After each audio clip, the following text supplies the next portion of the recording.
Compton.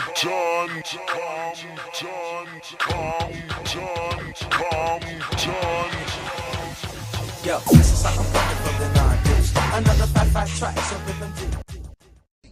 Right now, the music business is better than it ever was because the new generation can do so much without record labels. Self-branding. So before, self-imagery. Your talent had to be so off the chain.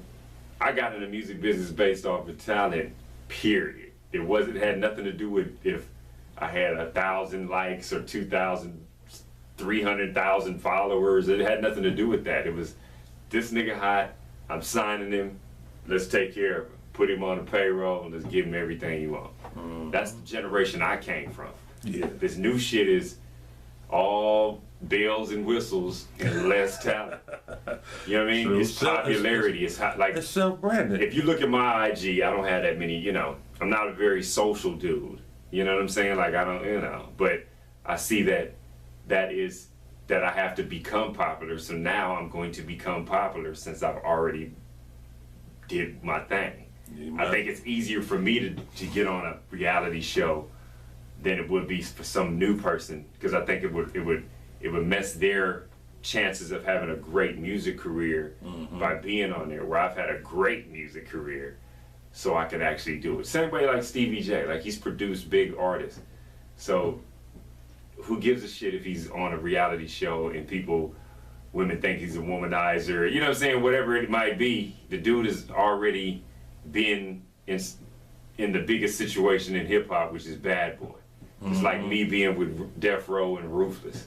You know what I'm saying? So what can top those eras in my life other than me being a teacher and telling my history? True. You know what I'm saying? There's nothing else that can top that I can do now in this day and age except for win a Grammy.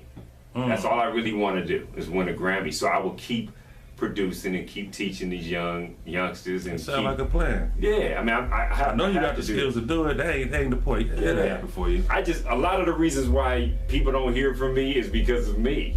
Yeah, that's true. I'd rather be at the house with my girl. You know who do that a lot? Eight. Yeah. We get on him all the time. Like, man, you need to put out a little. But you know, he loves football just as much as he's always loved football. I like having some mystique too. You get too played out with this, you're so popular that nobody wants to go see you.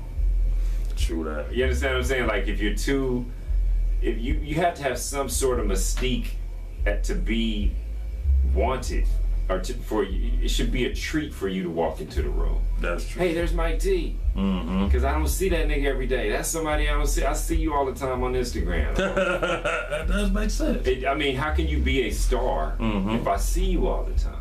You don't see Beyonce and Jay all the time. You see paparazzi shooting pictures of their ass, huh? Yeah, the real stars know what's up. The real people that I be around, they only have a lot of followers because someone is working their shit to make their shit. Yeah, their little assistant and all that. Yeah, they got that shit working like that.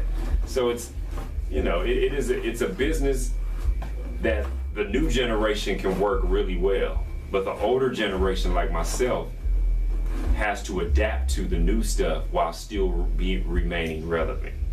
And that's my thing. Just keep remaining relevant, do the dopest beats that you can do, and learn and stay up on technology. Got a question. That's a good one right there. I got one good question too.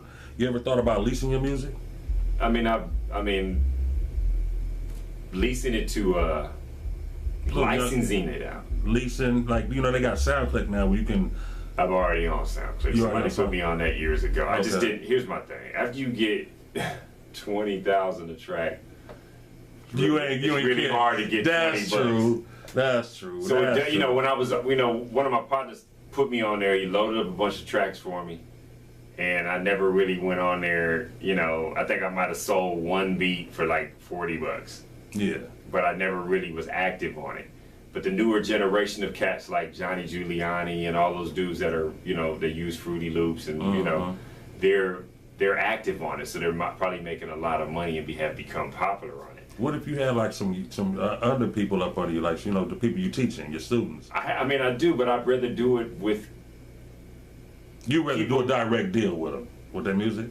Yeah, I'd rather do it with a new cat that's coming out that's about to blow up.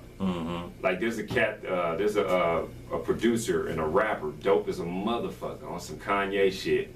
His name is Javar Rockamore, and I produce with him. I don't try to little guy him and tell him what he doing and none of that. I try to see where he dope, and dude is super dope. So I sit and I produce with him, and I become humble. Okay. Yeah, humility is the biggest strength of a genius. You feel me? If you're all powerful, how God is humble. True. I could destroy you in a second. Well, why? Exactly. That's the power of humility.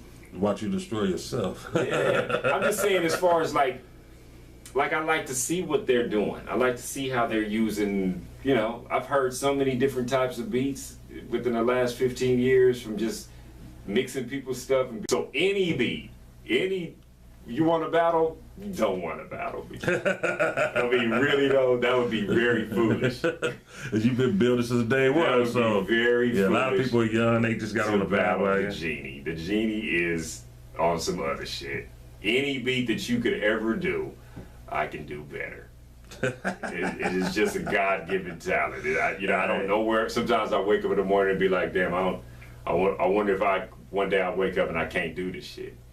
You know what I'm saying? That's the scary part of like, oh, I lost my superpowers. I know. I tell you a way to defeat that. I've done it back in the day. Just take a few months off. Yeah. Just totally forget about music. I haven't done a beat today. I'm talking about months. Can you do it? No. Not months. I take weekends off sometime. You know, at the end of the day, this music industry takes up pretty much most of your life, so you got to have time to live. You know what I mean? You know what I'm saying? If you got people in your life that still want to be around you, you actually end up growing old in this motherfucker if you don't. Because a lot of times I'll be in the studio, I go in the morning and don't come out till night. So that's a whole day going of just being creative. Exactly. So imagine if I did a track every 2 hours, 12 hours in the 24-hour period. You need a library full. Yeah, and I got a catalog up the yang yang. You know what I mean? And it's, you know, like I said, it's just fun being bi-coastal and having a family of friends and people in the music industry in Atlanta, and a family of friends and the people in the music industry and people that I've grown to be around me and my whole camp. Yeah, exactly. I got 2 different camps, so it's about to be off the chain. You know, my life has always been off the chain, from living with Eazy E to producing songs on some of the biggest artists out there. You know what I'm saying? From, you know, Gerald Levert to Snoop Dogg to Mac 10 to, you know what I'm saying? Like, pretty much everybody in NWA except for Cube. But I think I might have did a track, and, you know, me and Gangster from the Conrads was real close, so him and Cube was friends. So I didn't have to actually sit there and be in the studio with Cube. Gangster would bring him the beat or whatever. But, you know, like I said, everybody ain't gonna like you. Everybody gonna have some cornball ass way that they view you. Just focus, you know. I just had to focus on my talent and be who I was and not give 2 fucks. That's right. I'm gonna use the same damn thing. And I told you what direction I'm going. I'm not doing the recording industry shit. I'm going straight mixtape. Yeah. That's just my focus. Cause I don't want to, you know, I'm about to be 50. I'm ready. I'm about to go buy my house in the hills. Pool, jacuzzi. I'm about to sit my ass down, relax. I ain't gonna pay the bill, but the phone bill and the little stuff I gotta do. I'm done. I'm burnt. I'm spent. Yeah, man. But then again, you know, you got the creative passion. I mean, of like being a DJ, you know, I was a creator of certain things. You know, I got my own style and imagery too. So I feel you on that though. I feel you on that. Yeah. I'm glad you took time to talk to your bro, man. Yeah. We've been knowing each other for a long fucking time. Yeah, man. Since fucking Rage Records. Oh my goodness. Jamming Gemini. Fag ass nigga, I can't stand that bitch. I can't touch that one. I can. I don't. You know. But anyway, screw Gemini. How about DJ Fly, the blind guy that worked at the record store? You remember DJ Fly? He was blind. You never could tell. He never would tell you. He be sitting there like this. Okay. Sometimes he wear glasses. He know everything that went in the store. If you bought a record, he know exactly what you bought. He give you the right fucking change back. Yeah. That was my man right there. He knew. As soon as I come in, I'll be trying to play around like this, go in the door like this. Mm-hmm. Oh, you hear he doing something. Mike G, is that you back? I be like, God damn. Yeah. And people wouldn't even know he blind. I'm like, hey, does y'all know that man's blind? They be like, no, he not. Yeah. Like, show him your eyes. He go like this, and he be like, I was like, now, what y'all buy? I said, look at the receipt, count your change. They go like this. No. I be like, I tell you, that man talented.